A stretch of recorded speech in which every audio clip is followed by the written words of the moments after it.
Maybe 1 second, we are not live on YouTube. Just give me 2 minutes.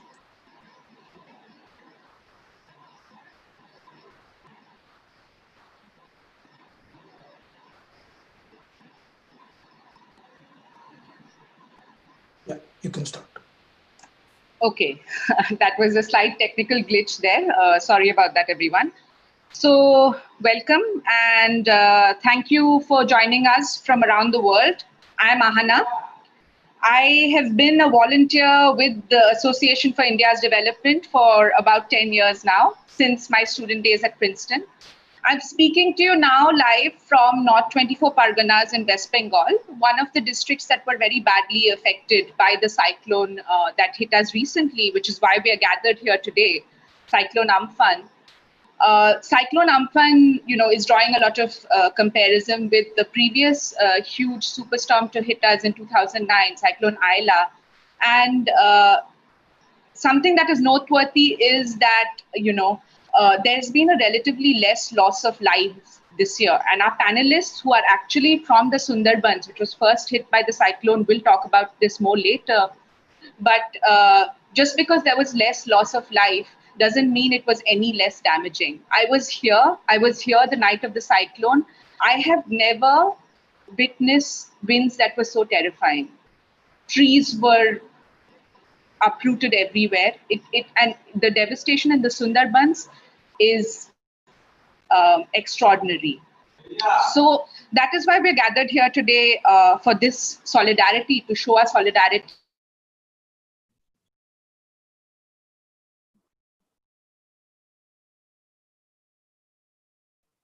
I think Ahana just got muted. So let me just come in here. I'm Shubhayan. I'm a volunteer with AID. I'll be the moderator. I'll be moderating the call with Ahana today. I'm joining in from Maryland in the USA, where I'm doing my PhD. Ahana, so yeah, Ahana, you take forward. So thank you, Shubhayan, for introducing yourself. Before we begin this event, I want to acknowledge the moment we are living right now. It's exceptional and historical almost. With everything that is happening around us, the pandemic, the national lockdowns, the economic distress, the migrant crisis in India, it's almost as if, the fissures in our societies around the world, whether it's in India or in the US, are exposed. They're laid bare for everyone to see. And at this juncture, we also have a veritable revolution that is happening in our streets in the US against police brutality. At this moment, I think it's very important for us to acknowledge the tremendous hurt that the Black community has faced due to institutional racism. And as an organization, the Association for India's Development stands in solidarity with all people across the world who are discriminated against. And we believe, and we are glad that you have all joined us today, because we believe that it is these little solidarity events that we have, across distances, that will lead us, and that can lead us and will lead us eventually to a more just world.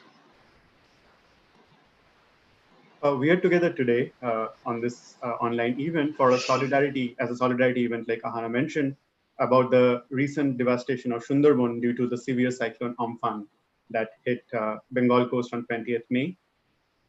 The Sundarban region, for those of you who don't know, in India is a mangrove-covered delta where 5 million people live in close proximity to dense forested land. Association for India's Development, AID, has a long history of involvement in the Sundarban. A few words about AID for those of you who don't know. We are a nonprofit organization based in the USA. We support grassroots projects in India on interconnected issues such as education, agriculture, health, environment, women's rights, and social justice, to name a few. Founded by a few Indian graduate students in Maryland 29 years ago, AID is a volunteer movement now with 35 chapters across the USA. We are committed towards supporting long-term rebuilding and rehabilitation after Amphan, and we plan to raise $500,000 to match the need on the ground in the coming weeks. It is very heartening to see all of you join. this event, and we are all joining from Facebook, Twitter, YouTube, our website. So please donate, volunteer, and stand in solidarity with people at the last mile. Let me begin the event properly by acknowledging all the panelists who are joining in today. Let me first thank the representatives of 8 grassroots partners in the Sundarban. So you will be hearing from Shankar Haldar, from Mukti, Shushanto Giri, from Baikunthapur Tarun Sangha or BTS, Shubimal Bera from Purbo Chintamanipur Chetana Sangha, and Shomnath from 8 Boston. Many of these people, at least 2 of these people, are directly joining us from Sundarban, and they might not have proper internet, so we'll be hearing their recorded speeches as well as involving them in the question answer after the event. All of these people have been very actively involved in AIDS activities in the Sundarban since the very beginning after Cyclone Ayla struck in 2009. And like I said, we'll hear from all of these people about their perspectives and updates. And finally, we are very honored to have Amitav Ghosh with us today. I will keep the introduction short, as I'm sure all of us are familiar with his work. Amitav Ghosh is a writer of both literary fiction and nonfiction, who has received numerous awards, including the Jnanpith Award and the Padma Shri. His fiction is deeply grounded in historical and geographical research, including his books set in Sundarban, The Hungry Tide, and most recently, The Gun Island. His nonfiction is equally influential, from the 1992 work in the Antique Land to his influential 2016 book on climate change, The Great Derangement. Thanks a lot, Amitav, for agreeing to be a part of this event. Sorry, I seem to be muted. Thank you for agreeing to it. Well, thank you very much. It's a great pleasure and really a privilege to be here, especially to hear from people who are on the ground over there. And let me also second what Ahana said. I think it's very important for us here to acknowledge our solidarity with the Black Lives Matter movement here. We see it on the streets all around us, and that's a very important aspect of this moment. Thank you, Amitav. Before I hand it over to Ahana, I just wanted to mention that on a personal note, I've been greatly influenced by your writings, and I'm sure many of us in the call today are, to think, mobilize, and act towards the fight for climate justice. Over to you, Ahana.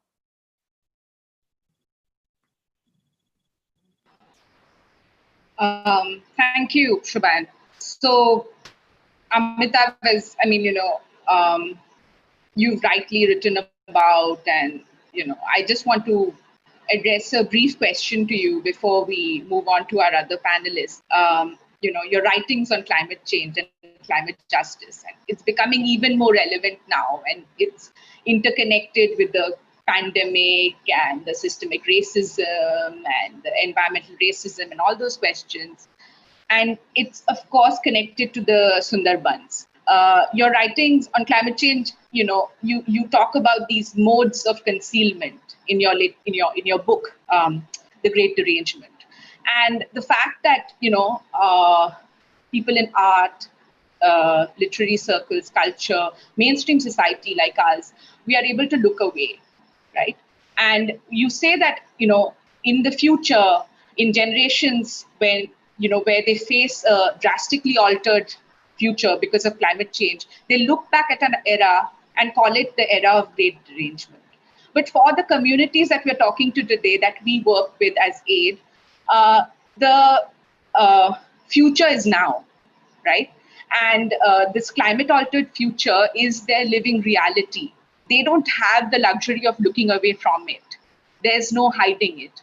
So my question for you is, in your writings, you seem to have this very deep understanding of the Sundarbans. How did it come about? And did your contact with organizations such as Tagore Society for Model Development, for Rural Development, and social activists such as Tushar Kanchilal in any way impact your understanding of these regions? Yes, that's a very good question. My connection with the Sundarban began actually before I was born. one of my uncles, my Major Jathamashai, was working for the Hamilton estate, in Goshaba. So many of my cousins grew up there. We used to visit very often, and I used to hear about the Sundarban from my Jathamashai.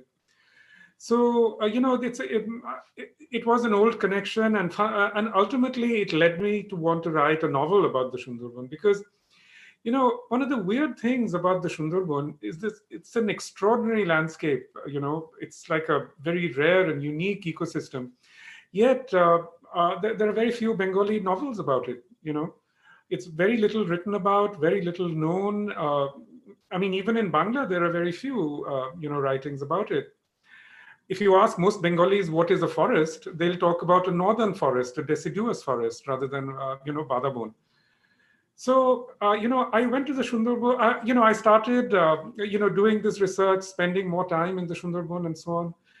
And actually, that was what alerted me to this whole question of climate change, because in the Sundarban, as you quite rightly say, even back then in 2000, it was perfectly clear that the climate was changing, that it was impacting the Sundarban in various ways. You could already see the effects of saltwater intrusion. So all these changes were already visible. And I think, but there was an inflection point, particularly with Cyclone Aila in 2009. And I hope some of you will talk about that and what you've seen, yourselves. So. Thank you, Amitav. That gives us the segue to move on to the next segment, where we hear from our grassroots partners from the ground, all of whom are social workers working with communities in many remote villages of Sundarban.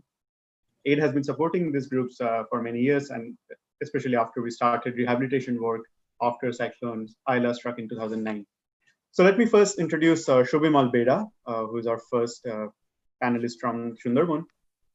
Shubhimal is the founder and president at Purva Chintamanipur Chetana Sangha. Born in Purva Chintamanipur in the Pathur Pratima block of South 24 Parganas district, Shubhimal was interested in doing social work right after school. After graduating from college, he visited and drew inspiration from the work done by Narendrapur Ramakrishna Mission. He put all his income from a job as a land contractor into founding Chetana Sangha in 2000 and has been partnering with AID since 2015. Now, Pathur Pratima block was one of the island areas at the mouth of the river, which was badly hit by Amphan on May 20. So Shubhimalda is joining from there, and it's a place under tremendous distress. And even today, a lot of it is without proper power and network services. So even though he's on the call today, there might be technical glitches because of patchy internet. So he has sent us a recorded video message, which we'll play, but Shubhimalda will be available to answer questions at the end of the event. So let me play the message of Shubhimalda.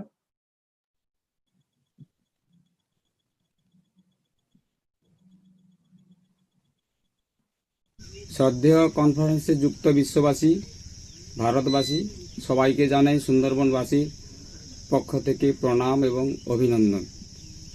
কনফারেন্সের মধ্যমণি সুন্দরবনের জন্য অনেক বেশি আবেগপ্রবণ প্রণম্য অমিতাভ ঘোষ মহাশয়কে পূর্ব চিন্তামণিপুর চেতনা সংঘের পক্ষ হইতে প্রণাম।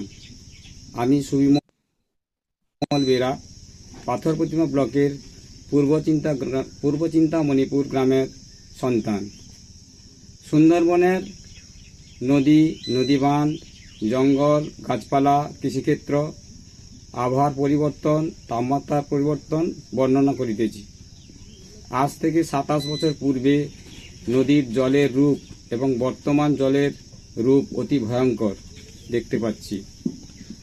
পূর্বে নদীবাঁধের উচ্চতা ছিল 5 থেকে 6 ফিট, নদীর উপরিভাগ চওড়া ছিল 3 থেকে 4 ফিট। বর্তমান নদীবাঁধ 12 থেকে 18 ফিট উচ্চতা করা হয়েছে এবং সে জায়গায় নদীর উপরিভাগ করা হয়েছে 12 ফিট চওড়া, তবুও নদীর জল আটকানো যাচ্ছে না। নদীর চরে প্রতিনিয়ত পলি জমছে, উচ্চতা বৃদ্ধি পাচ্ছে এবং সমতল ভূমিতে অর্থাৎ চাষের জমি নিচু হচ্ছে। আমরা দেখতে পাচ্ছি অনিয়মিত বৃষ্টিপাত ও তাপমাত্রা বৃদ্ধির ফলে কৃষকদের উৎপাদন হ্রাস পাচ্ছে। তাই প্রতিটি কৃষক অর্থনৈতিকভাবে এবং মানসিকভাবে দুর্বল হয়ে পড়ছে। প্রকৃতি আজ খুবই ক্ষুব্ধ, তার জন্য নিয়মিত বজ্রাঘাত। এই বজ্রাঘাতের ফলে কত সাধারণ মানুষের প্রাণহানি ঘটছে। নদীর চরে ম্যানগ্রোভ গাছ লাগানো এবং রক্ষণাবেক্ষণ সঠিক পদ্ধতি অবলম্বন করা হচ্ছে না। পূর্বে আমরা গ্রামে দেখতাম যে সমস্ত সুন্দরবনের গাছগুলো ছিল, সেই গাছগুলো আজ নেই। এখন তার পরিবর্তে গাছ লাগানো হয়েছে বিদেশি কিংবা পাহাড়ি গাছ, ইউক্যালিপটাস, আকাশপানি, যা হচ্ছে চাষের জমির ভয়ানক ক্ষতি করছে, উর্বরতা এবং অকাল বর্ষণ আনিয়ে দিচ্ছে আমাদের সুন্দরবনের জন্য। পূর্ব চিন্তানপুর চেতনা সংঘ সুন্দরবনের প্রকৃতি, কৃষকদের ভবিষ্যৎ এবং আদিবাসী সম্প্রদায়ের পাশে থেকে কাজ করিতেছে এবং আদিবাসী সম্প্রদায়ের পাশে থেকে আরও উন্নয়নের কাজ চেষ্টা করছে। 2015 সাল হইতে এড নামক সহযোগী বন্ধু সংগঠন আমাদের পাশে থেকে কাজের অগ্রগতির জন্য খুবই চেষ্টা চালিয়ে যাচ্ছেন। তাই সুন্দরবনবাসীর পক্ষ হইতে আমাদের আবেদন, অ্যাসোসিয়েশন ফর ইন্ডিয়া ডেভেলপমেন্ট সংগঠনকে আপনারা সহায়তার হাত বাড়িয়ে দেবেন মানবিক মূল্যবোধের তাড়নায় সুন্দরবনকে বাঁচানোর জন্য। সর্বশেষ বলতে চাই, আমফানের মতো সাইক্লোন সুন্দরবন মানুষের আগামী দিনে না আসে তার প্রয়াস গ্রহণ করিবেন। সবাইকে পুনরায় প্রণাম জানিয়ে আমার এই অভিজ্ঞতার কথা সমাপ্ত করিলাম। That was Shubhimalda talking from Purva Chintamanipur. He's like I said, he's also on the call today, and he will be there for addressing the question answer session. So let me go to the let me go to our second panelist from the ground, who is Sushanta Giri. Sushanta Giri is the secretary at Baikunthapur Tarun Sangha, or BTS. Sushanta is joining us today from Baikunthapur village in Sundarban, and he has also shared a recorded video because the internet connection is still unstable there. BTS was established in the remote Baikunthapur village in Kultoli block of Sundarban in 1978 to provide equal opportunities to the rural poor for their development in terms of livelihood, health, and education. Sushanta was born in Baikunthapur and was a high-achieving student. After graduating from college in Kolkata, he went back to his village, and he has been leading the efforts of BTS. So let me play the video message of Sushanta here.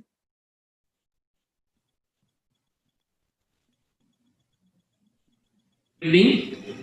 I myself Sushanta Giri, representing BTS, a community-based development organization working in the coastal ecologically fragile as well as economically disadvantaged 24 villages in Sundarban for more than 3 decades.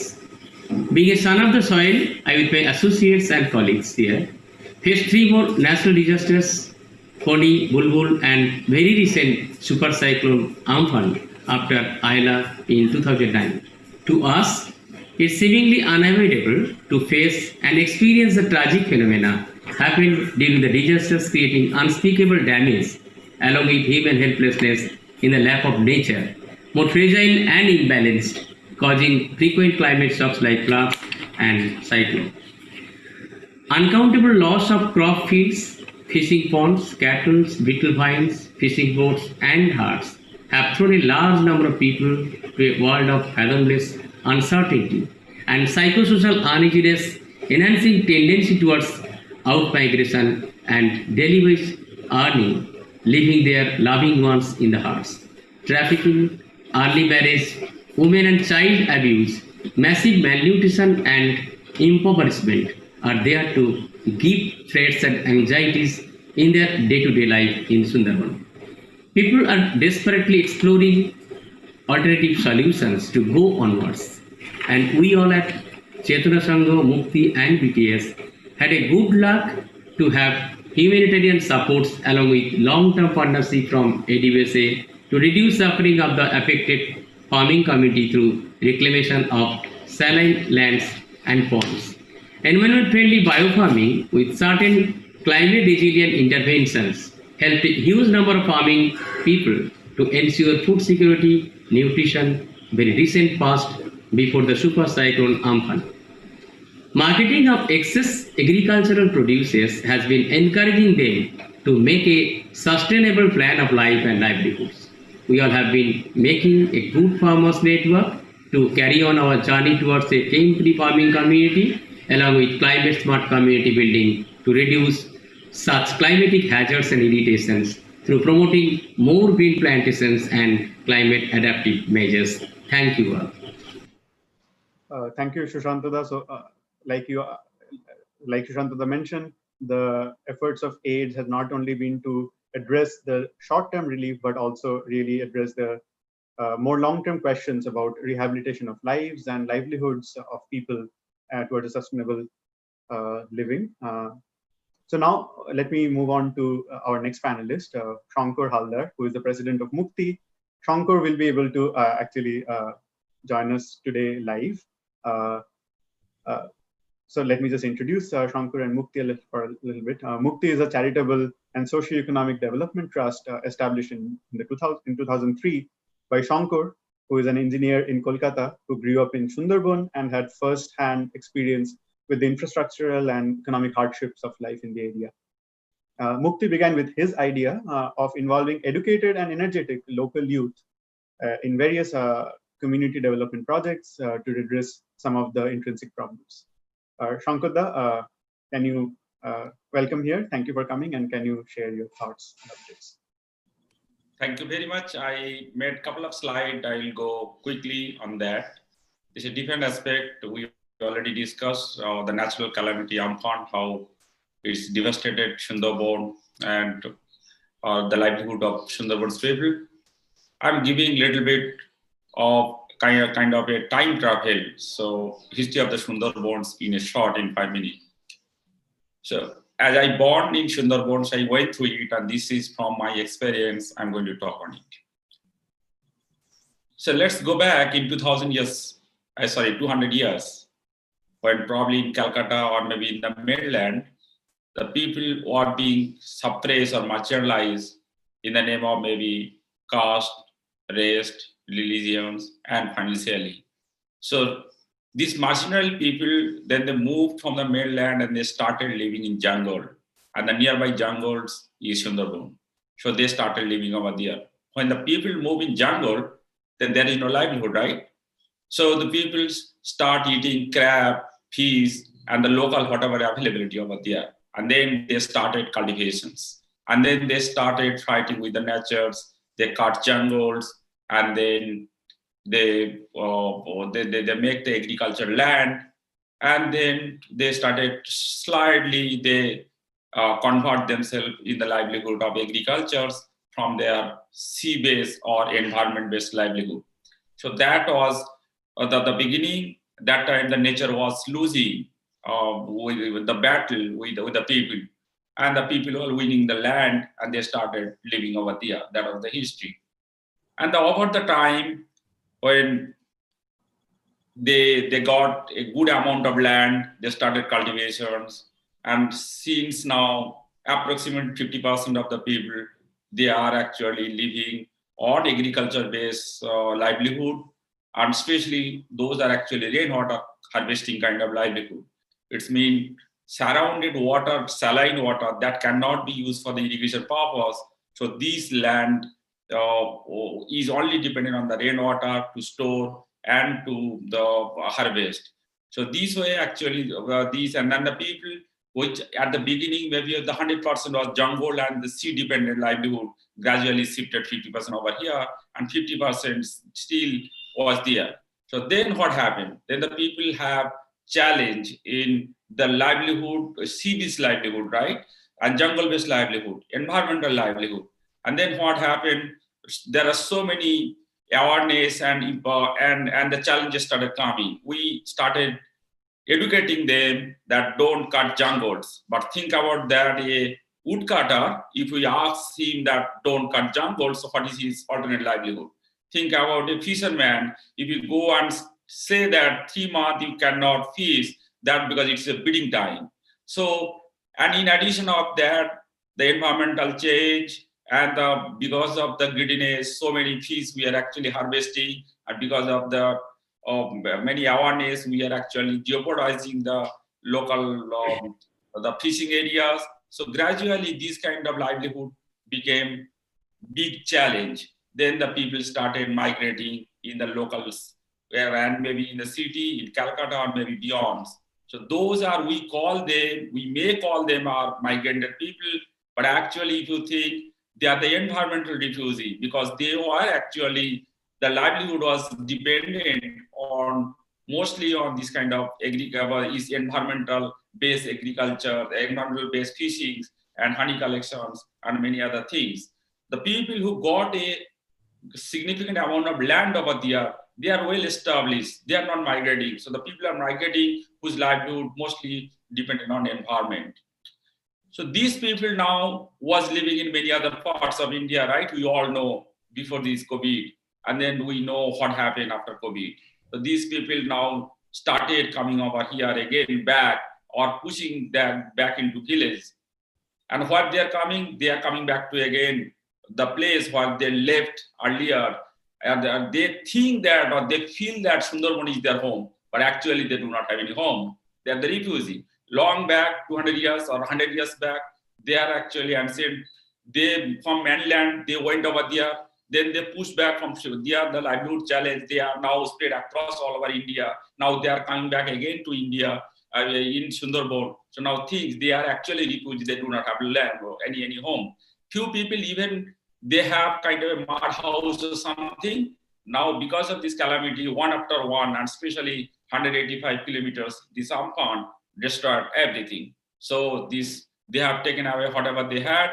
Now these refugee, this environmental refugee, really they are refugee in true sense.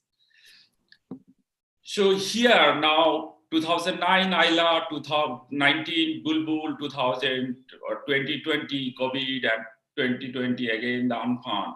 The people are standing in bank of rivers and nothing left. They are begging what next, and they are actually asking the whole world that we to save them and give a solution to them, because they are so marginalized. These people are pushed exactly on the bank of sea, and if we next time if we push, they are going to jump into river and then suicide. And this is exactly the current situations. Is it the Sundarban history in short? But think I am giving you another one of sculptures available over there in Jota Deep in Sundarban. There is a 900 years old. This sculpture is available, and it's a very nice temple. It's called Shiva. It's a the Jota temple is available. Jota Deul. This is actually archaeological survey saying it is 900 years old. So what we discussed about 200 years before that, it was a dense forest, right? So now with the question, the 900 years temple from where it has come, was there a good civilizations? And because of this kind of calamity, it covered in past, and then it took maybe 700 years to reclaim and to people reach over there, and they discovered that. We don't know. So this is the question to the whole world. I'm leaving over here. Thank you very much for your patience hearing. Thank you, Shankarda, for that presentation. So just to round things off, AID has been working with Mukti, BTS, and Chetana Sangha for many years. And as many of the AID volunteers, we have visited these places. And like Shankarda said, that people are highly marginalized and vulnerable, but at the same time, the resilience of people to live in these conditions with a life of dignity is truly remarkable. And I think talking more about that, we have Somnath here. Somnath, who is joining us from Boston. He works as the development coordinator with AID, and he has been deeply involved in developing this program of sustainable organic agriculture that Chetana, that Sushantada and Shuvimalda talked about since Ayla struck in 2009. So Somnath works in Eastern India for 3 months of the year, working with grassroots communities with a focus on indigenous and other forest-dwelling communities in Jharkhand, Odisha, and West Bengal. while in the US for the rest of the year, he works to mobilize volunteers and communities in an effort to connect them to the issues at the grassroots in India. Shomnath, could you take this away? Yeah, thank you, Shubhayan. And thank you, Shubhimal, Shushanto, and Shankar for taking us all to Sundarban through your words and Shankar through your slides. We became involved in the communities in Sundarban right after Ayla struck in 2009. A group of volunteers from Kolkata had gone to support relief work in Sundarban. But they did not do the relief and came back. They stayed on. They got involved with the community with the motivation of seeing what the community needs are, what the people's problems are, and how that can be overcome together. And pretty early on, we learned from the farmers that their biggest fear was that in the months following Ayla, they would not be able to do agriculture because the saline water had invaded the agricultural lands. So from aid, we got together and we invited Revati, an organic farmer from Tamil Nadu, who had worked in reclaiming salinated lands right after tsunami in 2004 that you all must remember. So Revati came all the way to Sundarbans and started by training 25 farmers in methods, in just homegrown methods of desalinating the land and switching on to sustainable organic agriculture. And at the end of the season, these 25 farmers were actually able to get a good harvest when rest of the areas in Sundarban at that time looked like a desert because they were all salinated. So this success of the farmers encouraged everyone to take this work forward. So we got together again with the farmers and with Revati, and they wanted to get a little more confidence. And in the next season, they became the trainers instead, training other farmers. And so on and so forth. It kept on growing. From 25 farmers in 2009, this program reached out to 25,000 farmers by 2019. And in this years of our being in Sundarban with the community from 2009 to 2019, the experience itself has been tremendously humbling and transformative. We have seen, like Shubhayan said, we have witnessed the enormous suffering of the people. But along with that, we have also witnessed the enormous strength and dignity with which people come out of these kind of challenges. I remember standing on, as I said, I have been spending about 3 months working in the communities in India, and big part of it was in Sundarban. And one such early months after Ayla, we were in the island of Cape Lot. It's a small island, very close to the Bay of Bengal, which was devastated by Ayla. With our friends from BTS, we were going house to house to assess the situation. And we realized after going around half a day that almost everyone in the island was not eating more than once a day. We began to see that all the elderly people of the families were out in the village begging for rice. And this shook me to the core, because before this, I had not confronted this large number of people who were going hungry.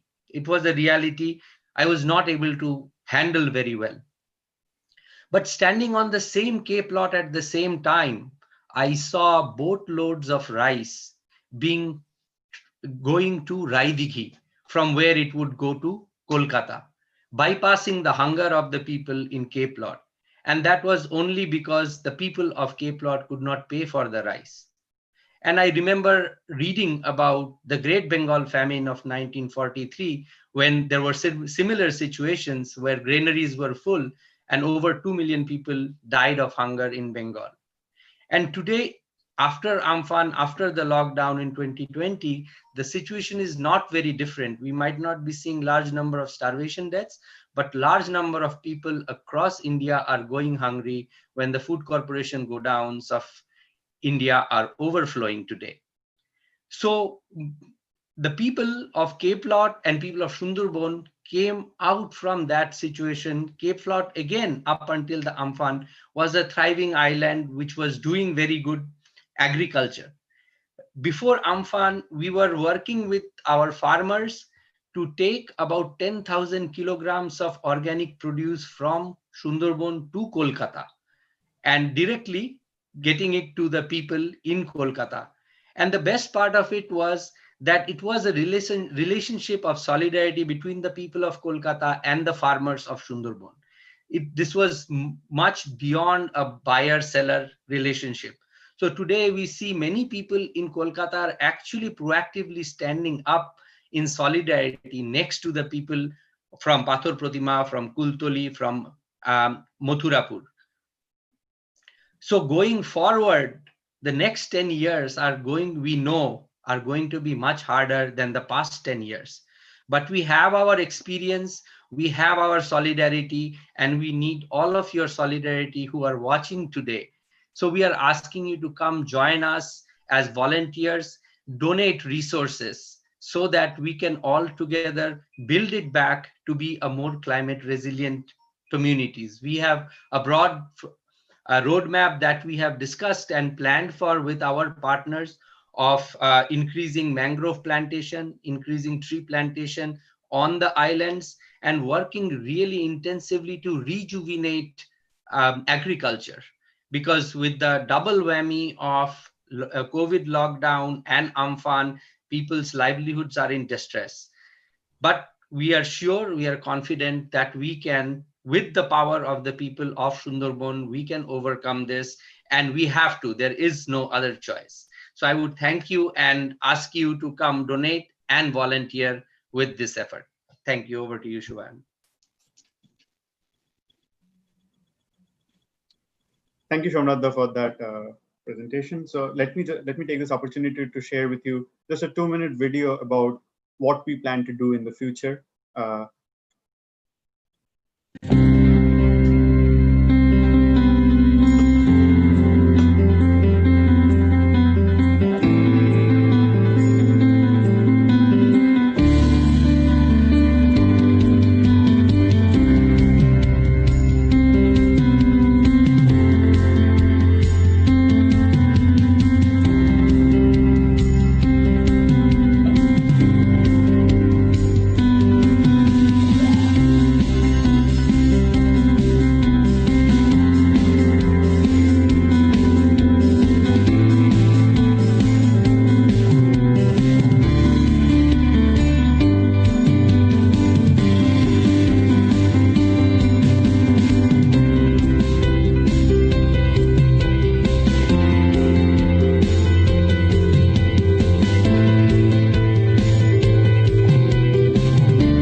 Thank you, everyone, for the opportunity to share that with you.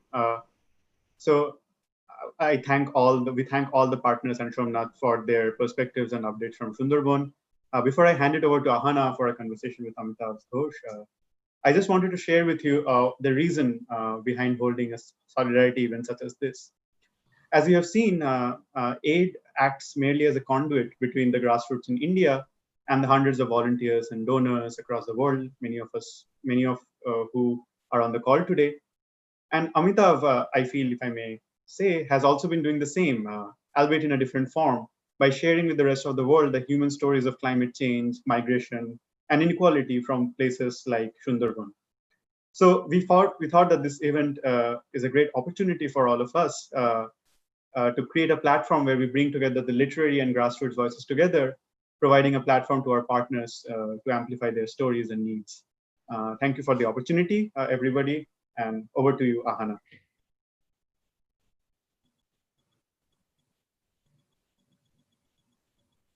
Ahana, you have to unmute yourself. Yeah, sorry. Thank you, Shubhan. That was a really moving and exceptional presentation. I think, even though I know these areas intimately and I've been exposed to them for a long time, every time I hear the stories, I'm sure it provokes a reaction, and I'm sure it does in all of you. So at this point, I just want to talk about how AID's journey in the Sundarbans, Amitav. I'll address you directly. How it kind of, the cyclones and superstorms are kind of pivotal points in our journey. The cyclone Ayla in 2009, it started our work there. It basically it began in the aftermath, our rebuilding efforts there, our work in training organic farmers, like Shomnath explained. And now we learned how to rebuild, alongside the communities there. We learned how to listen to their voices and learned how to rebuild from our partners there. And now we feel, as others also have addressed, that this cyclone Amphan, another superstorm, if I may call it that, is another pivotal point. Where we have to again think of a new phase of regeneration, rejuvenation, rebuilding. And in your books too, Hungry Tide, Gun Island, the Ibis trilogy, cyclones are pivotal to the plot. They form plot points on which the screw turns. And in the Great Derangement, recently it was quite exceptional that I saw that in the Great Derangement you described a cyclone hitting Mumbai in graphic detail, and we kind of got lucky, didn't we, about that? We dodged the bullet there narrowly. And I was just wondering, as a writer, as an author, can you tell us how you imagine these extreme events in an age of extremes? How does one even envision these events? Well, Ahana, it's let me say first of all that like you, I felt very moved by seeing these pictures, because after all, pictures communicate the urgency of what's happening there on the ground. So it was very moving really to see that, and I'm so glad that I can support your work in some way, because I think the work that all of you are doing is just so important. It's so important to to teach farmers the resilient forms of farming, because unfortunately, as we all know, farmers across India have become very dependent on chemical inputs of various kinds, and it's very important to wean them away from that. And here I would add that one of the things that you might look into is cooperating with Debol Deb. Many of you will know Debol Deb, and he's a really amazing man. He's protected and conserved many kinds of saline resistant strains of rice. So it's very important to involve someone like that. I think he would have a lot to contribute, Now, these extreme events, look, the thing that I hate to say, I mean, as a Bengali, I've lived with cyclones. One of my earliest memories is of a cyclone. I think I was 7 years old at the time. I remember water flowing through the house, and we were catching fish, in the water that was going through the house. The pukur at the back of our house overflowed, and there was water going through the house. And this is a common thing. See, the landscape of Bengal has always been very unsettled. It's a deltaic landscape, So rivers change direction. I mean, the reason that my family ended up in India was because our river, our village, which was actually in Bangladesh, drowned in the 1850s. That was when my ancestors left Bikrampur and came to Bihar. So, cyclones and these disasters are very much a part of our experience. Now, what I need to say, even though I hate to say it, is that Cyclone Amphan is not the last. There are going to be many more such, and they're going to get stronger and stronger. This is something that climate scientists tell us. It's one of the impacts of climate change, that we're going to see many more disasters of this kind. And in this particular area, in Bengal, they're going to accumulate faster and faster. So, apart from sort of the short-term strategy of dealing with the immediate impacts, I think especially those of you who are working in civil society groups also need to think of the long term. And I hate to say this again, but those people who are closest to the sea, I mean, like say Shagor Island and so on. One of my friends during Amphan was talking to someone she knew in Shagor Island, and he was saying it was like the end of the world. I was actually shocked to think that someone had stayed behind on Shagor Island. Shagor Island is so exposed, to the sea. So we have to think of managed retreat, and our government is not going to do it. And even if they are, even if they could, they would create more disasters like Murid Jhapi and so on. So I think civil society really has to step in and think of how we can do a managed retreat from these areas, because in the long term, as we've seen also in America with all its money and its infrastructure, it's not able to hold back the rivers around New Orleans, So that is the terrible writing on the wall. That's really, firstly, your experience of cyclones resonates a lot with mine. But it's a real tragedy. It's true that people are there on Shagor Island, the people are there in Namkhana, where the cyclone first is, and they continue to be there. It's a real tragedy what we have done in terms of Sundarbans. A geographer recently who we were talking to, Shujit Chaudhary, he's helping us with some GIS mapping there. He was talking about how we've converted each of these islands into a bowl. Because we have an embankment near the sea and an embankment near the river. It's a real tragedy. And organizations like us, we're thinking of long-term rebuilding and all of that. But maybe at some point of time, we have to think about if there can be a retreat. But that's, of course, something that we have to think about along with the communities. And you addressed Debal Dev. Funnily enough, this morning, we were discussing Debal Dev, and I happened to work with Debal Dev for a year in 2009. I have visited Bashuda. I don't know if you have, but yes, he's an exceptional man, and we need all the help we can get. So we will take your suggestion and take you up on that. So, but let me talk about like this, these extreme events, these superstorms, because of which we're thinking of how will we rebuild? How will we do a planned retreat? I mean, that's a large-scale displacement. We had such a displacement during partition. The trauma of it still exists in our families, in the collective Bengali and Punjabi experience. So we can't say that this superstorm was caused by climate change, one event, but the science is increasingly sure that these kinds of extreme events is due to anthropogenic climate change.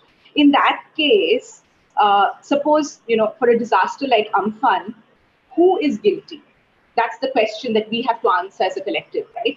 And what is the ethical burden of responsibility we bear, and who bears it most heavily? Can you weigh in on that? I know it's a very complex question, but I would still like to hear your thoughts.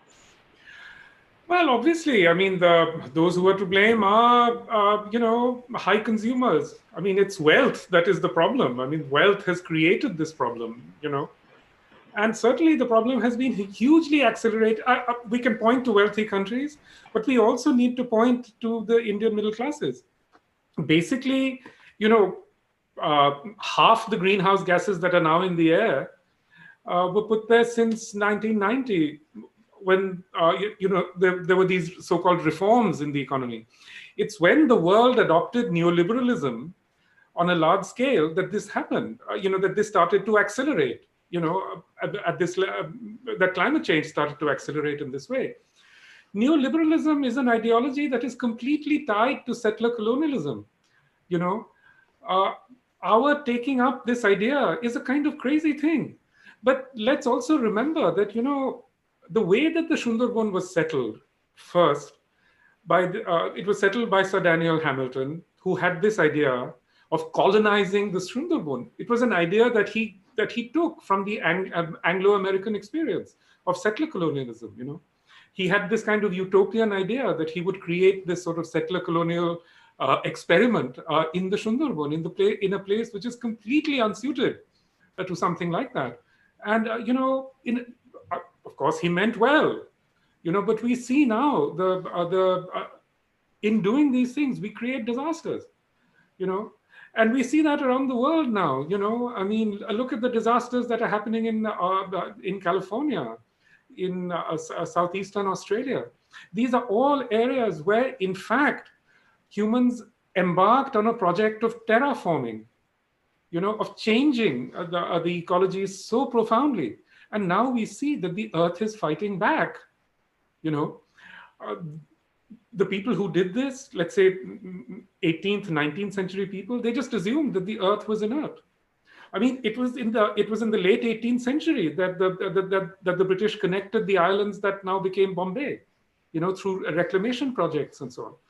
And we now see that it's the most terraformed parts of the world that are actually rising up in revolt. The earth is not inert. The earth is a living thing. It's a being, and it was we who were deluded to think that this that we could do this. This is a question of a particular point of view, right? A particular culture, mainstream culture, that we view the earth as separate from ourselves, and we view it as inert. You've written about this extensively, and you also, right now you just mentioned like what is responsible, the consumption, neoliberalism. So this culture of conspicuous consumption, along with what is our concept of modernity. What is backward, what is forward, and our concept of what it means to move forward. So, as a writer, right? What do you think? Can art and activism come together and bring about a change in this mindset? And I'm not just talking about this in terms of an individual moral choice or an individual moral issue, like a lot of climate change conversations are now framed, but as a choice of changing the system and taking it towards a more sustainable path of growth and development. What do you think about that? Can we come together? See, the people who are changing the system are people like you, who are out there on the ground doing this stuff. And I just have enormous admiration for you, for all of you here.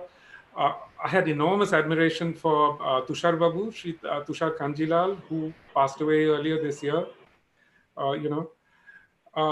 He did remarkable work in the Sundarban over 50 years. The Tagore Society for Rural Development is an extraordinary institution.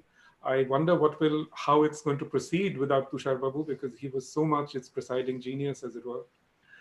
But, activists like you are actually changing the world, changing systems, trying to change systems. And, again, I have enormous admiration for what you do. But for me, what climate change has really brought about is a profound questioning of my practices as a writer. It's out of that questioning that the Great Derangement arose, So, and for me, I've become sort of very interested in this question of the delusions of modernity, the delusions that so many people have that they are not dependent on nature. In fact, we're all more dependent on nature today than ever before, because every aspect of our lives is dependent on fossil fuels. We can't go anywhere, we can't eat, we can't do anything without fossil fuels. Fossil fuels makes all of this possible. So we are completely dependent on nature. And where do fossil fuels come from? It's just it's just nature that's in the ground. You dig it up. That's all. It's no different. You're just using fossilized forests.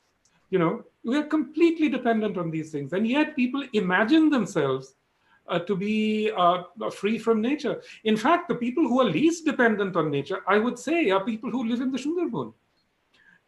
They get something from their surroundings every day, but they don't have to depend on fossil fuels to do those things. So imagine we are heading towards a circumstance where these delivery systems are going to break down. We already see this in the US. I mean, the food supply system really broke down at the start of this pandemic. These systems are going to break down, and we have to prepare for that. We have to prepare. So again, let me say that, the task ahead of us, the task ahead of you, most of all, is immense. But many of you are scientists and engineers and so on. You have to plan for this managed retreat. If you can't do it, who can? And this is the reality. We can't just put band-aids on, after every disaster. You have to sort of think ahead and think of how we are going to plan for the future. That's actually an excellent point. And I'm not much of an activist. I'm more of a scientist. But I think, we all need, this is such a, huge problem, and we need to have a global collective of minds that comes together to actually, wrestle with it and wrangle with it. And there are no easy solutions. We can't, as you talk about engineering in your book, The Great Derangement, we can't break it down to the smaller and smaller problems and solve it. It needs a holistic view. It needs a view that is actually larger than life, if I can say that. Yeah. But just to come back to, what you said, I like that, and I'm going to, repeat it, that we are dependent on fossilized forests, right?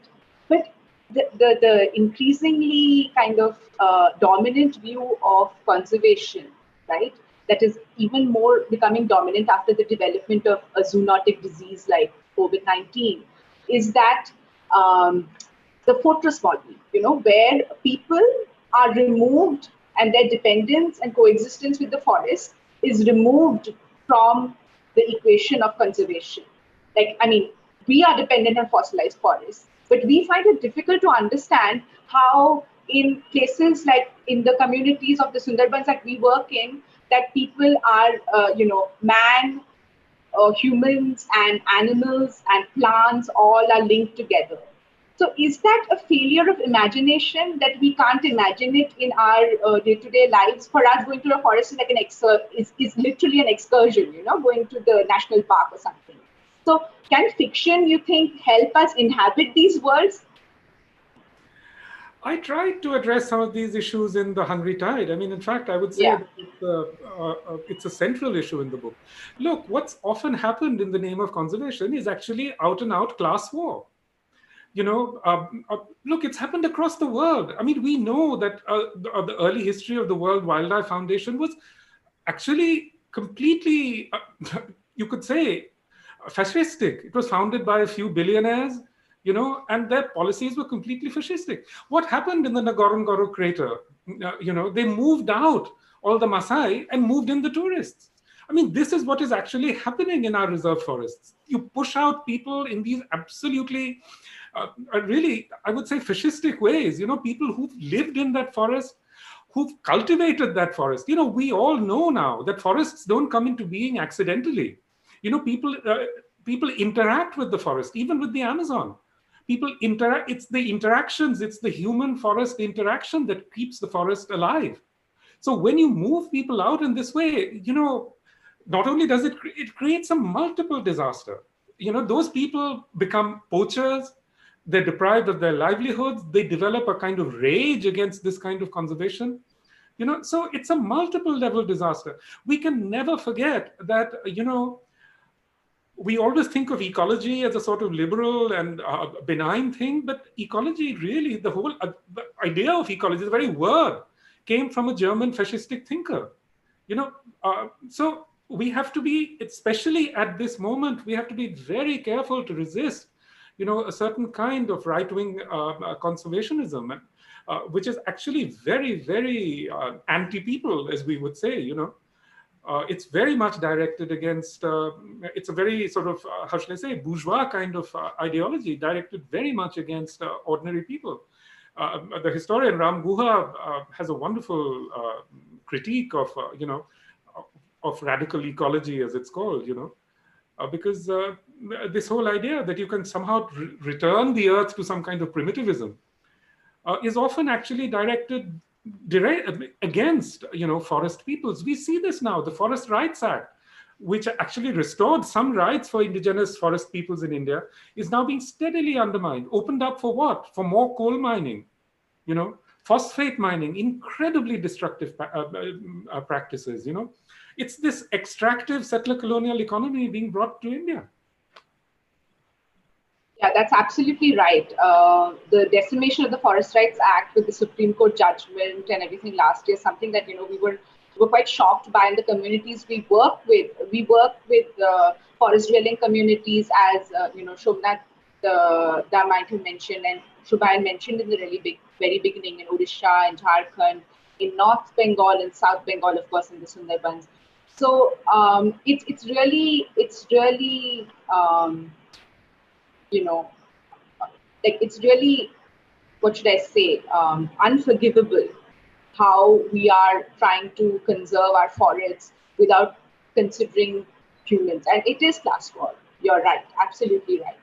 Now, I want to now just, pivot a little bit to questions about form, So your question, you write literary fiction in English.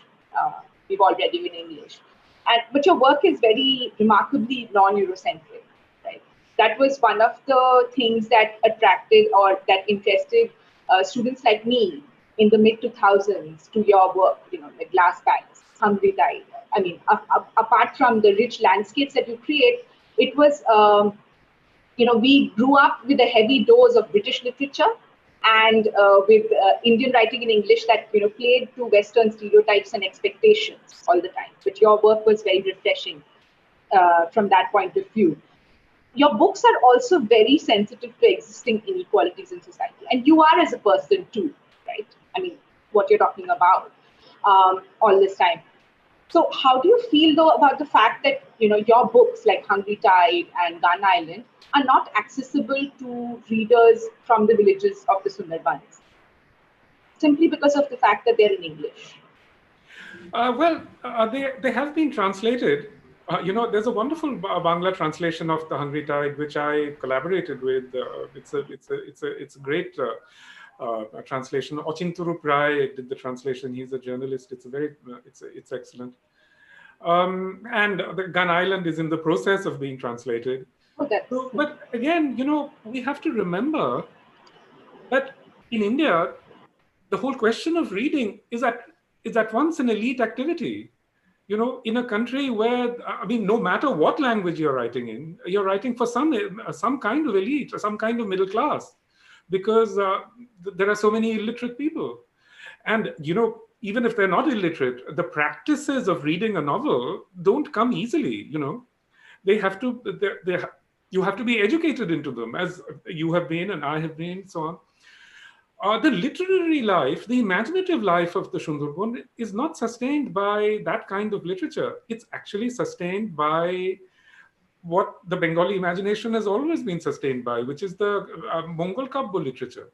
In the case of the Sundarban, it's the Bonbibi narrative, So one of the things I have done recently is that I've just adapted a large chunk of the Bonbibi narrative into English, because I think it's in those ways, by chanting, by recitation, that literature reaches, people who are not a part of a essentially Western reading community, formed by certain reading practices.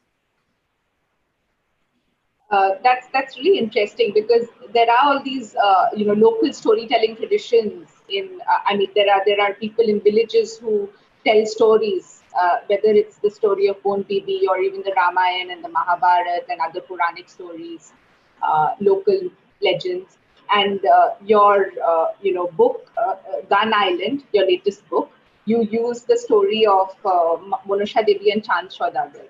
So there are a lot of people who might have not read this book here and who are not familiar with the story. Can you just talk about it a little bit and then maybe go into how you used it in Gun Island? I mean, I'm sure people would love to hear that.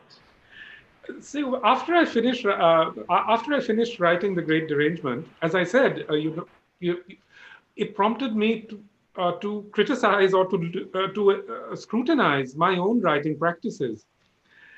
And I realized that really, I couldn't see a way forward, by looking at modern literature or contemporary literature. I honestly couldn't. And I feel fortunate that, I have Bangla. So I wanted to look at pre-modern Bangla literature. So I started reading a lot of pre-modern Bangla literature. And I finally came to the story of Monusha Devi, the Monusha Mongol Kabbu. And, I was working with actually the text Padma Puran, and, once I started reading this, I suddenly realized that the whole story of climate change is in this book. I mean, is in this story. Because what is this story? You have Monusha Devi, who speaks for, as it were, the earth, and you have a Chand Saudagar, who speaks for the profit motive. And the whole struggle between them, Chand Saudagar is a merchant, it's completely conceptualized in this book. The struggle between, the human urge towards profit and the needs of other beings. That's exactly what Monusha Devi is always trying to bear down on Chand Saudagar, And again, this particular story is just filled with, it's filled with storms, with disasters of every kind. I mean, there's so much, they're so alive in this particular storytelling tradition. And, those traditions have kind of disappeared or withered, I think we do have to look at the past in order to look at the future, Undoubtedly. That was, I mean, the use of the story was remarkable, it was brilliant in the book. So, can you tell us a little more about your upcoming book, Jungle Lama? Because I heard that it also uses some stories from the Sundarbans, some folk tales from the Sundarbans. Yes, it's an adaptation of the Bon Bibi legend, of one section of the Bon Bibi legend, which is the story of the boy Dukhe and his sort of struggle with Dukkhin Rai, who's the tiger demon. It's a fascinating story, and I adapted it. It's written the story, like so many of our Mongol Kabbo, are written in Dvipadi Payar, which is a chando, that is a verse form. And I've translated it into, I've adapted it in English, also in Dvipadi Payar, a sort of transposition, if you like. Because I think these things are very important to a certain kind of storytelling tradition. Rhythm, rhythm, verse, all of this is very important to telling these stories. You were talking about extreme events and how do we tell the stories of extreme events. I think poetry does a much better job, simply because poetry is not about the prosaic, poetry is not prose. Prose is about the prosaic. Poetry is about the other states of being, So I do feel that, and again, I feel that imagery is very important. So this book, when it comes out, is going to be illuminated. There are going to be drawings, very beautiful drawings. I'm working with an artist on that. So I do feel that we have to break out of this completely logocentric world of literature that we've been trapped in. It's a completely Eurocentric view of writing, of literature. We have to break out of it. We have to break out of it, and we have to look to the past to find other ways of other forms of literary practice. That's excellent, and I look forward to reading Jungle Lama. And speaking of illustrating your book and how a picture can convey a lot of a lot that, words can't, and we need to look at alternate media. Aid, I just want to pitch an Aid art contest here. And maybe you can also tell other people about it, that we are having an art contest for children of the age, 5 to 17. Yes, we have a poster of it right here. And we've called it Pictar. So that's Planet in Crisis, the Artist Rises. It's like a call that is kind of a call that was also in your book, The Great Derangement. And we're calling out to all the kids we know, if you care about our planet, and if you have feelings about our planet and the crisis that we face now, please join, and please ask kids that you know to join. For everyone who's watching, we have an early bird registration fee right now of just $10. All the proceeds from this event, and we have about 20 judges for this event already, and we started registration already. All the proceeds go to AIDS, Amphan rehabilitation and rebuilding efforts in the Sundarbans. So on that note, thank you, Amitav. That was really illuminating, and your perspective on ecology. That really, it matches, it resonates so much with what we have been trying to say, and it's so nice to hear someone, with your extensive knowledge of world literature, history, anthropology, agree with the voice that we hear from the grassroots, because Aid believes that, interconnected problems have interconnected solutions. But first, we need to listen to what people are telling us, the people we are trying to help. Yeah. So thank you for that. And with that, I think we should open up our discussion to questions from the audience. And I'd like to invite Shubhayan to kind of join me and take over. And all our panelists have their videos off. So if you can also switch on your videos at this point. Thank you. Thank you, Ahana and Amita, for that wonderful conversation. And yeah, I was supposed to be collecting questions, but I was mostly spending my time listening to you talk.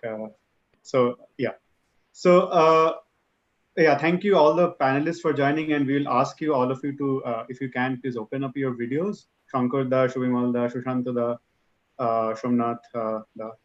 So we will have a brief period of question answer session if it's okay with everybody. Maybe we'll have the next 15 minutes to do that, and before we end the event. So let me first ask the question to Shankar da. So actually, the question came in from a social media event, social media platforms, and it is about gender inequality.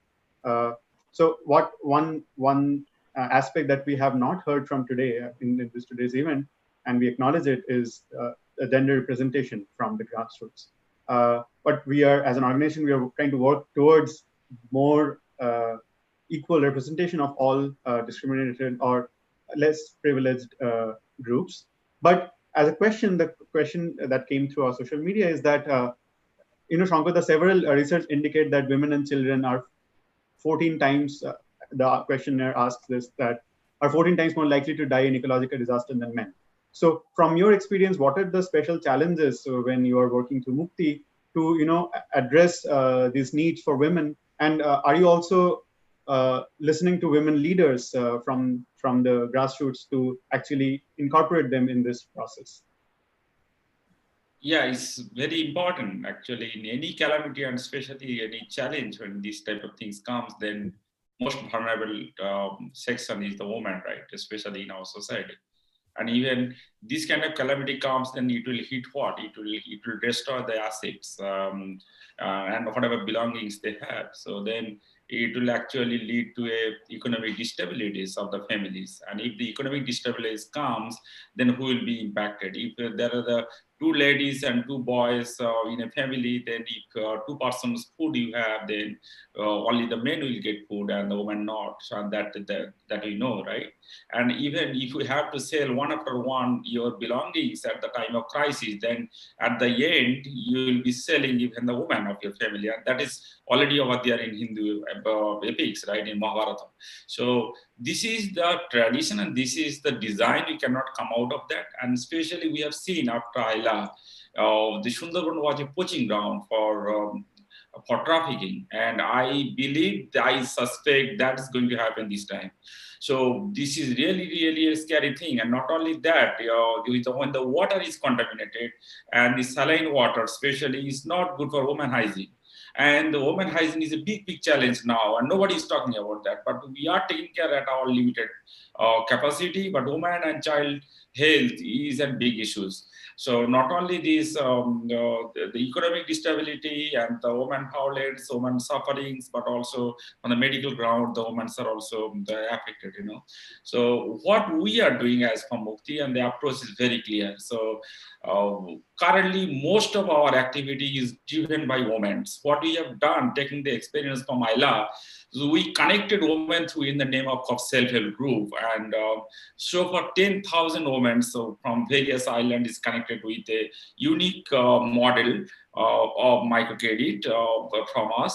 So this is designed by Mukti, and then they are connected. So what we are doing, that they are connected, they're discussing their issues. If there is a domestic violence, if there is a trafficking, and trafficking comes in a very attractive way. You know, the offer comes is that your daughter will be married to a very rich family in somewhere, you know. And when people are not getting food and this kind of attractive offer comes, and you simply cannot ignore. So we have set up a call center so that they will verify exactly the kind of offer is coming, that is true or not, and these kind of things. And in addition of that, whatever money or job we are trying to create, we are trying to give in the hand of women, so that women, if they have some money in their hand, they can say no in front of any kind of decisions. If there is an early child marriage, early marriage, or trafficking, or some kind of things which they sense that it may come at their life, so they may stand and they say, look, I'm taking care of the family food. And that's why our approach now, we are creating more and more job to recreate the asset which has been damaged by this deadly cyclone. These women will stand and we will be giving some kind of food, say 2,000, 2,500 in their hands, so that they will take care of the food part, food security part of their family, including the godchild. And so that the mains and others, they can take care of the other part, you know. Thank you, Shankar.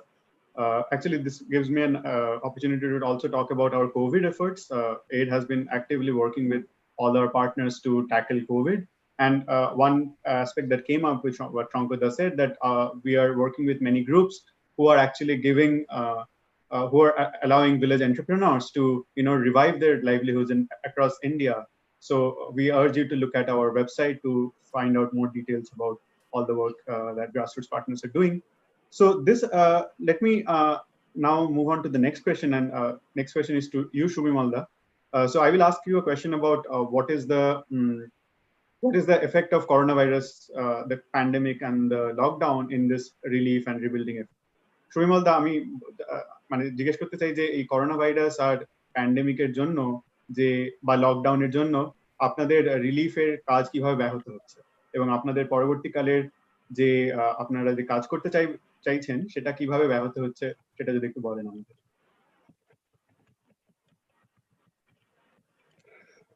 Actually corona ভাইরাসের ফলে চাষিদের উৎপাদনের যে উৎপাদিত ফসল বিভিন্ন জায়গায় যে যাওয়ার কথা সেটা হচ্ছে যাচ্ছে না, সেই মতো করে চাষিরা অর্থনৈতিকভাবে ক্ষতি হচ্ছে। আগামী দিনে চাষিরা কিন্তু উৎপাদনের জন্য উৎসাহ প্রকাশ করছে না। সেই সঙ্গে সঙ্গে আমফানের মতো সাইক্লোনের ফলে চাষিরা বারে বারে যে বিধ্বস্ত হচ্ছে, আমাদের উৎপাদিত ফসল প্রকৃতি ধ্বংস করছে। করোনা ভাইরাসের ফলে বা বিভিন্ন লকডাউনের ফলে চাষির উৎপাদিত ফসল বিক্রি করার সুযোগ পাচ্ছে না। সেই জায়গা থেকে চাষিরা কিন্তু খুবই বিধ্বস্ত। আমরা চাইছি চাষিদের কাছে আমাদের মানসিকতার ডেভেলপমেন্ট করতে হবে, যে প্রকৃতি বিভিন্নভাবে আমাদের ক্ষতি করবে, কিন্তু আমাদের প্রধান জীবিকা কৃষিকাজ থেকে দূরে সরা যাবে না। সেই জায়গা থেকে আমরা চেষ্টা করছি চাষিদের মানসিকভাবে ডেভেলপ করা, সে যাতে চাষ করে এবং সেই চাষ পদ্ধতিগুলো নতুন আঙ্গিকে যাতে করতে পারে সেটার কথা ভাবছি। আর যে রিলিফের কথা বলছেন, করোনা ভাইরাসকে কেন্দ্র করে তো নিয়ম মেনেই বিভিন্নভাবে রিলিফ দেওয়ার চিন্তা ভাবনা হচ্ছে, সে জায়গায় কোথাও পৌঁছাবার সুযোগ হচ্ছে না। সেটা আমরা চেষ্টা করছি কিভাবে তাদেরকে পৌঁছে দেওয়া যায় এবং সেই মতো করে আমরা আগামী দিনে কাজও করছি। আমরা চাইছি আগামী দিনে সুন্দরবনকে বাঁচাতে গেলে দুটো তিনটি বিষয় কিন্তু খুবই সবারই নজর দেওয়া উচিত। প্রথমেই নদী বাঁধটা ঠিক রাখা দরকার আছে। কংক্রিটের বাঁধ তো অবশ্যই করে প্রয়োজনীয়তা আছে, সেটা সরকারিভাবে করাটাই সবচেয়ে বেটার। আমরা চাইবো যে সমস্ত নদী বাঁধগুলো কংক্রিটে করা সম্ভব নয় সরকারি পক্ষে, সুন্দরবনের মানুষ যে এনার্জির কাজ বা বিভিন্ন ডিপার্টমেন্টের যে কাজগুলো আসে টাকাগুলো, সেই টাকাগুলো সঠিক পদ্ধতি অবলম্বন করে যদি আমরা কাজ করাতে পারি, সেই কাজটা করার জন্য সবচেয়ে এগিয়ে আসতে হবে সুন্দরবনের মানুষকে। যে মানুষগুলোকে আমাদের আজ থেকে বোঝানো উচিত যে সরকার টাকা দেবে কি টাকা দেবে সেই ভাবনাটা দূরে রেখে আমরা কিভাবে বাঁচবো, সেই বাঁচার তাগিদায় আমাদের কিন্তু নদী বাঁধকে শক্তপোক্ত চওড়া উঁচু করতে হবে। নদী বাঁধের ওপরে সুন্দরবনের উপযুক্ত গাছ লাগাতেই হবে এবং ম্যানগ্রোভকে আমাদের বাঁচাতেই হবে। এবং দ্বিতীয় বিষয় যেটা বলবো যে শুধুমাত্র চাষবাস করেই কিন্তু আমাদের কৃষকদের ডেভেলপমেন্ট করা সম্ভব নয়। চাষের সঙ্গে সঙ্গে সুন্দরবনের যে প্রাকৃতিক সম্পদ আছে সেখানে মাছ চাষ, কাঁকড়া চাষ, মুরগি পালন, এই পদ্ধতিগুলো আমাদের চাষিদের মধ্যে যোগাতে হবে। এবং চাষিরা যেখানে সবচেয়ে বেশি ক্ষতিগ্রস্ত হয়, তাদের উৎপাদিত ফসল সঠিকভাবে মূল্য পায় না। সেই সঠিক মূল্য পাওয়ার ক্ষেত্রে আমাদের সরকারিভাবে বিভিন্নভাবে যাতে তার ন্যায্য মূল্য পায় সেই দিক কিন্তু আমাদের ভাবতে হবে। এভাবেই আমরা আগামী দিনে কাজগুলো এগিয়ে যেতে চাই। ধন্যবাদ Shubhimalda. I will just translate, try to quickly translate what Shubhimalda just shared very eloquently. What Shubhimalda is saying that because of the pandemic and the lockdown, it was already very difficult for the farmers in these villages to sell their products, and which created a lot of economic distress. And also because of Amphan, and now that they were not able to get a lot of money for their crops, the farmers are now reluctant to get back into agriculture. But Shubhimalda is saying is that is very dangerous, because that is one of the strongest livelihoods for the people, and also in the context of migration and so on and so forth. So Shubhimalda is trying very hard to get people to work on more sustainable practices so that they can have some food security and economic security. The other aspect that he talked about was that of course the people of Sundarban should be looking at rebuilding, but not just from the governments. I mean, we have to mobilize people. They have to mobilize people to seek money for rebuilding efforts, but they also should try to involve themselves through Narega or some other other works, so that they can themselves take the initiative in these rebuilding efforts. Also, he mentioned that very important is the mangrove plantation and restoration of the endemic plants of Sundarban, which are very important for agriculture and other purposes. Thank you, Shubhimalda. So let me just ask the next question to Shushantoda. Shushantoda, yes, he's also there. So my question to you, Shushantoda, you have to unmute yourself when you're answering. The question is, what is the difference between Amphan and Ayla in your view? One of the questions that came in was that what explains that the number of lives lost was lesser, thankfully, after Amphan compared to Ayla. What was the reason behind that? And what in your view is just the difference between the devastation caused by Amphan and Ayla? Yes, actually, Ayla was happened at night, daytime, but Amphan was at night time, but Ayla was at daytime. Inundation was huge during Ayla, but it was much more in comparison to Ayla. It was so much huge of maximum destruction and inundation, and also damage of crop fields, farming fields was very huge, and damage of plantation was quite comparative in Ayla, but this time it is huge, and the plantation, or particularly the mangrove and the other trees, lost their greenness due to the saline water surge. This may be, we are thinking. At the same time, the migration was there in Ayla, Ayla time. But this is different when at this time there is actually COVID is there.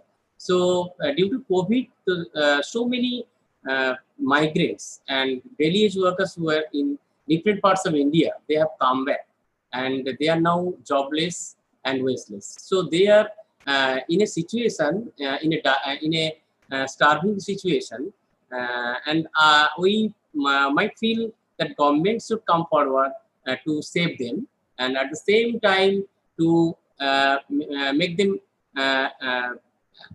affordable so that they can have their foods and nutrition for their family, to save their family members at this very crucial trying times. Another issue I might say that in Ayla, during Ayla, there is environmental refugees were there.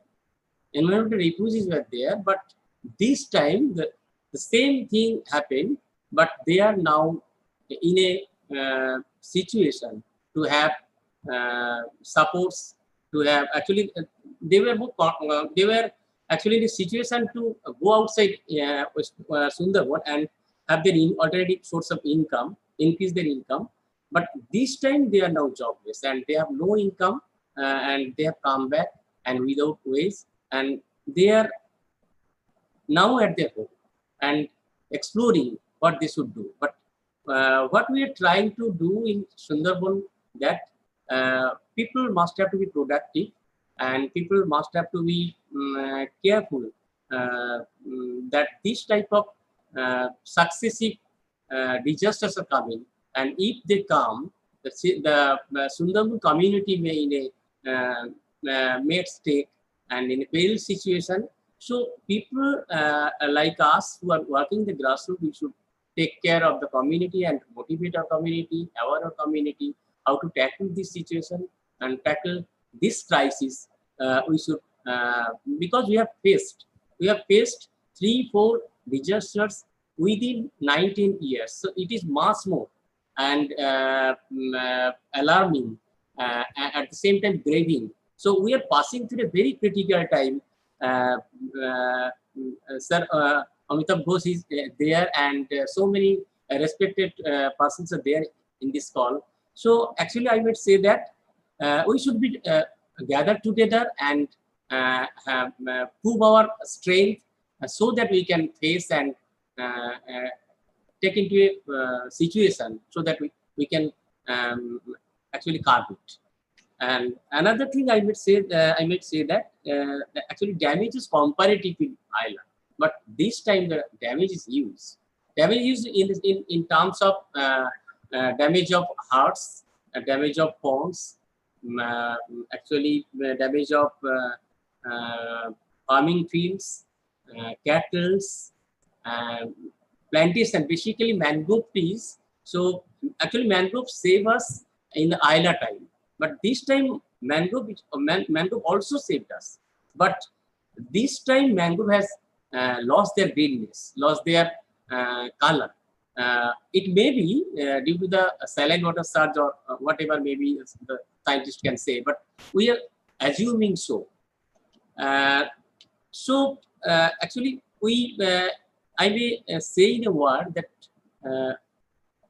people like activists or the social workers who are doing in the Sundarban area, we should have more attention to have more plantation of mangrove forest as well as inland plantation, so that when the surge or cyclone wave comes, so only big trees can save, big trees can protect us by protecting the wave, protecting the cyclone wave.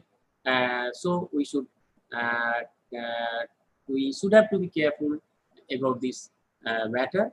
And at the same time, what aid is actually aid is with us, and in our different meeting we are taking our decision and taking our discussion into that point that we should have to be more attentive to save Sundarban and to protect our people, because Sundarban in Sundarban it's a real picture of man and animal conflict. So when animal comes into the area, so this is very common to all. when actually the forest, huge forest land is actually destroyed. So that time, usually the tigers or wild animals usually come to the locality and have some strain there. So we should be careful about that, and we should take care of the matter, and we should have more plantation, mangrove plantation, as well as trees to save Sundarban and protect our people. Thank you, Shushantada. I'm afraid that we have almost run out of time, and maybe I'll just stop the questions from the audience now. And let me just take this opportunity to thank all of you who are joining from Sundarban, who are joining from Kolkata, who are joining from all around the world. And thanks a lot to Amitav for joining, for attending this event. I would just, before I end, I just want to acknowledge so many people who made this event happen. I want to especially thank the 8 volunteers from across the world who work together doing this, especially Vedant, Debolina, Sudain, Vaidesh, Sridevi, Naren, Vidya, Priyam, Vikash, Partho, Medha, Harish, Zeel, and Shashi. I'm just spelling out names here, but there are people who have worked a lot towards making this happen. At the end, Amitav, do you want to say a few, do you want to have an ending comment, and we can just end with Shomnada after that? Thank you, everyone. Thank you. Well, I'd just like to thank you for holding this event, for inviting me. It was really a pleasure. I so admire the work that you're doing, and I would urge everyone who's listening or watching to support AID and Mukti and all the other organizations that are involved in this. So thank you. Thank you, Amitav. Shomnada, please have the yes.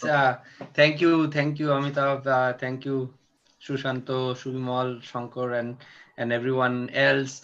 Just in the closing, I would say, going back to one of the questions, is why there was a reduced loss of life was because people actually moved. And people moved into the school buildings that are there in Sundarban. They moved into some of the flood centers that have been built since then. But it was not a smooth process. So all the 3 partners that we have on the call today actually played a very critical role in raising this awareness in the villages and encouraging people to move to these shelters. In fact, I was on the phone with Shubimal when the eye of the storm was passing, and they have risked their own lives to move people who were few stragglers who were remaining in their homes and accompanied them to the school buildings. So very, very heroic role played by all of our partners in reducing the loss of life that we have seen today. And as you can see, this is about solidarity with people. This is solidarity is also like mangroves. It makes us resilient as humanity, as a community. So there is no other way but to join hands with the people of Sundarban and stand to protect the entire of ourselves and not just the people of Sundarban. So those of you who are watching, I would urge you to leave your email address if you are interested in volunteering. Many people across continents are working on this in direct solidarity with the partner groups and many other people of Sundarban. And if you do not have the time, please also consider, or even if you do have time, you can still considering making a donation of $100, $200, $500, whatever your possibility is.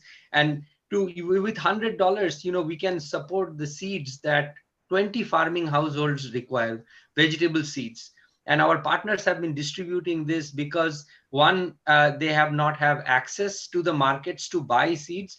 2, because they are, mentally not in a position to sow the next crop.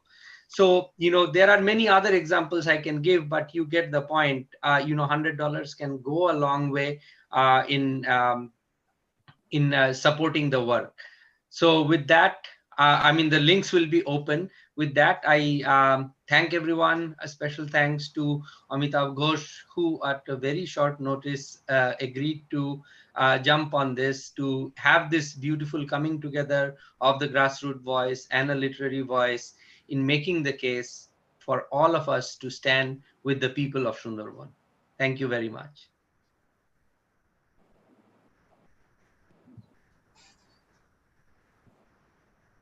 Thank you everyone for coming. So we'll stop the video streaming, and yeah, again, I don't have anything other to say than thank all of you for sharing this event with us. Thank you, sir. Thank you. অনেক অনেক ধন্যবাদ।